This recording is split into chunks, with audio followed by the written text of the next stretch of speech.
Bonjour docteur, Bonjour, bonjour, merci beaucoup. Alors, vous êtes réanimatrice de formation et vous êtes directrice médicale. Absolument. Alors aujourd'hui, il est question donc du cancer du sang. Oui. Alors il faut dire qu'on parle beaucoup de cancer, on parle beaucoup de cancer du sein, on parle beaucoup aussi du cancer du col, mais très peu finalement de ce qui touche le sang. Exactement, exactement.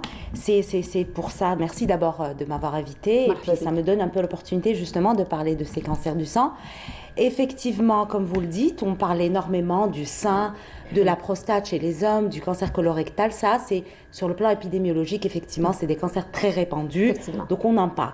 Mais il y a cette hématologie, c'est des cancers du sang dont on ne parle pas très souvent, c'est-à-dire les médias, les gens, etc. On n'en parle pas. Donc, il y a pas pourtant, c'est une réalité. Absolument, ils sont là. Il y a, sur le plan épidémiologique, il y a en fait environ 250 à 500 nouveaux cas par an. C'est quand même pas négligeable. Il y a ça, et ce qui est important de dire, c'est que ce qui est magnifique aussi, c'est que c'est des cancers, quand on les prend en charge à temps, on parle de guérison complète, on parle de gens qui reprennent leur vie, etc. C'est ça. Tout type de cancer. Absolument, absolument, mais encore un peu dans les cancers du sang. Donc c'est très important de sensibiliser les gens et de leur dire que devant n'importe quel symptôme, c'est-à-dire des ganglions, ce qu'ils appellent eux dans le derja, etc., les loulcis quand il vient, etc., une fièvre inexpliquée, c'est toujours bien d'aller voir son médecin et de voir, et là-bas peut-être qu'on les oriente vers les hématologues. C'est les hématologues qui prennent en charge. Voilà, c'est un système d'alarme qu'il faut prendre en considération, qu'il faut écouter. Absolument, qu'il faut écouter parce que tout de suite on prend en charge et on guérit de ce type de cancer. Donc voilà ce qui est aujourd'hui à retenir entre parenthèses et vraiment de sensibiliser les gens à aller consulter le plus vite possible et le plus tôt possible avec le moindre symptôme qui puisse venir à des patients. Les enfants aussi, parce que c'est des cancers aussi qui atteignent aussi les enfants. Donc les guérisons, on les voit, on voit des enfants avoir des vies tout à fait normales après, par la suite. Donc c'est très intéressant aussi de sensibiliser encore plus et les médias sont très importants pour ça, pour le faire aussi. Voilà. Effectivement. Alors parlons donc de cancer du sang. Donc comme tout autre cancer, il faut diagnostiquer pour prévenir. Oui. Alors quelle est un petit peu, j'ai envie de dire, la périodicité à laquelle on devrait diagnostiquer, à quel âge, à partir de quel âge et comment? Oui, alors ce qu'on a vu ces dernières années, alors c'était des cancers qui venaient chez les sujets âgés. Ce qu'on voit en ce moment, c'est que c'est de plus en plus chez les sujets jeunes, et surtout dans notre population qui est faite de jeunes adultes, de jeunes personnes. C'est une population très jeune en Algérie. Donc, que voulez-vous que je vous dise? Malheureusement, c'est pas dans nos mœurs d'avoir un médecin de famille. Oui. On va chez le médecin quand c'est l'urgence, quand c'est vraiment l'urgence.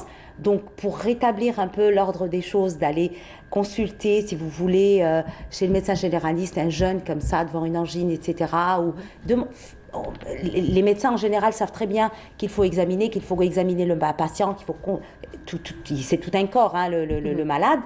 On n'a pas dans nos mœurs, comme je vous le dis, d'avoir un médecin de famille malheureusement, mais ce que je demande aux jeunes, hein, surtout, hein, c'est comme je vous l'ai dit, c'est des pathologies qui viennent de plus en plus chez le sujet jeune, de consulter devant n'importe quel symptôme qui n'a pas lieu d'être. Une fièvre inexpliquée, par exemple, qui ne cède pas, il n'y a pas d'angine, il n'y a pas d'infection urinaire, il n'y a pas d'infection vraiment qui est là, une fièvre qui est là, qui n'arrête pas, qui ne descend pas, c'est un signe. Des ganglions comme ça, des petites boules qu'on a sous le aisselle, ici au niveau du cou, etc. Il faut consulter.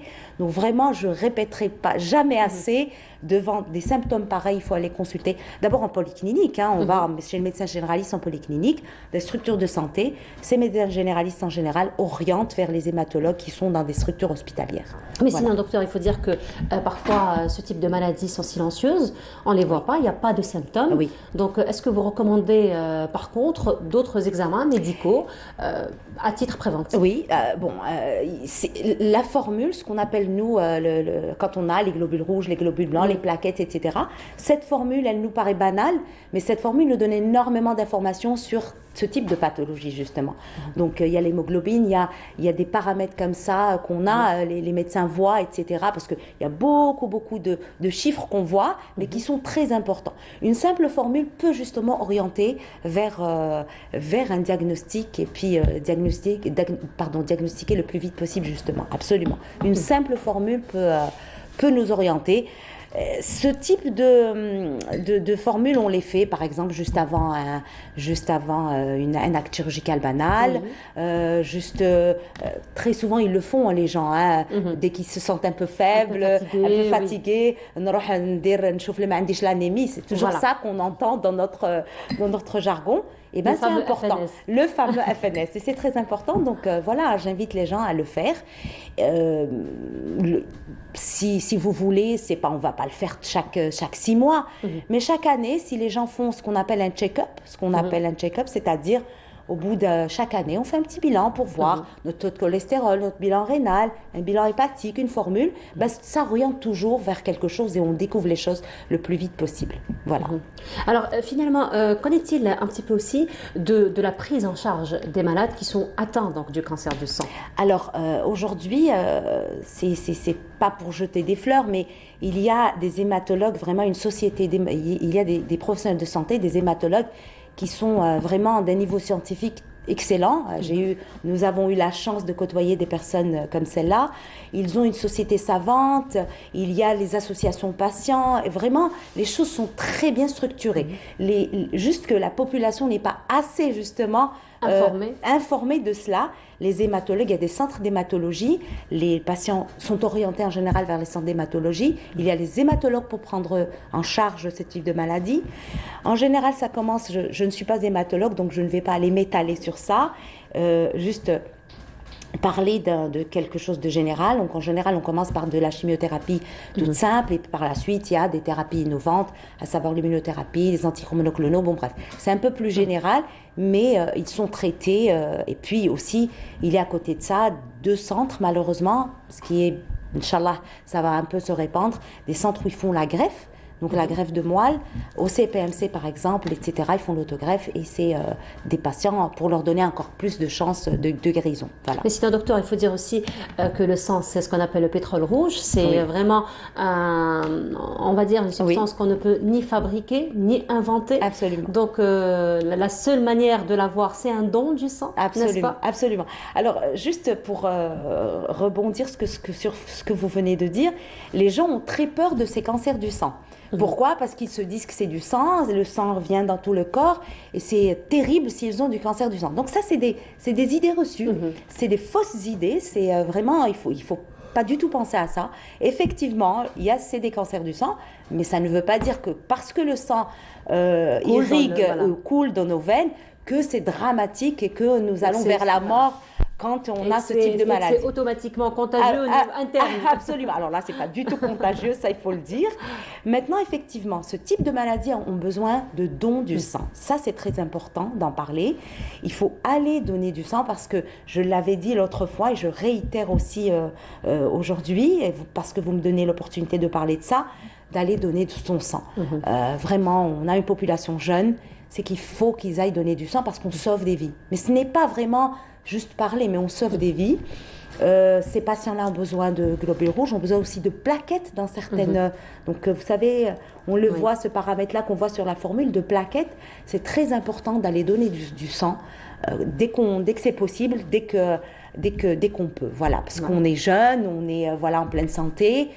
La plupart de nous, on n'a pas de problème, on n'est pas diabétique, on n'est pas hypertendu, etc. Donc, il faut vraiment donner de sa personne un peu si on peut. Voilà. Et puis d'une pierre deux coups, parce que ça nous permet aussi d'avoir un bilan. Absolument. Absolument. C'est exactement ça. Quand on va pour donner du sang, notre sang est bien sûr examiné, etc. On fait quelques examens pour voir s'il n'est pas malade, le sang, etc. Ce qui est bien, c'est que s'il y a quelque chose justement, on va le découvrir.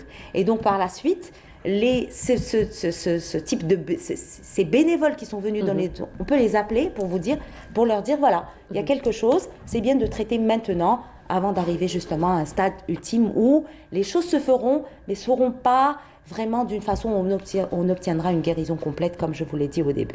Voilà. Alors, pour clôturer un petit peu notre débat qui reste très passionnant, docteur, donc on sait très bien que la meilleure prévention, c'est d'aller faire un diagnostic de façon périodique, mais sinon, est-ce qu'il y a une hygiène de vie particulière à adopter pour éviter non pas seulement le cancer du sein, mais tout type de cancer et tout type d'autres maladies? Alors, pour les cancers, pour le sein, le colorectal, la prostate, il y a ce qu'on appelle des facteurs de risque, mais il y a aussi une hygiène derrière, etc. Mais malheureusement, jusqu'à présent, à savoir par exemple les leucémies, parce qu'il y a différents types de cancers du sein. Il y a le myélome multiple, il y a les leucémies lymphoïdes, il y a les leucémies myéloïdes. Et il n'y a pas jusqu'à présent de cause vraiment décelable. C'est-à-dire qu'on ne sait pas quelle est vraiment la cause de ces leucémies. Donc, malheureusement, non. La seule chose qu'on peut faire, c'est le dépistage à temps et de sensibiliser les gens d'aller consulter le plus vite possible.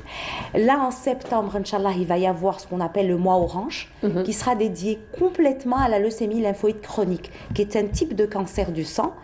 Et donc, il y aura pendant tout le mois de septembre une sensibilisation des médias, des associations passantes qui vont parler de ça, etc.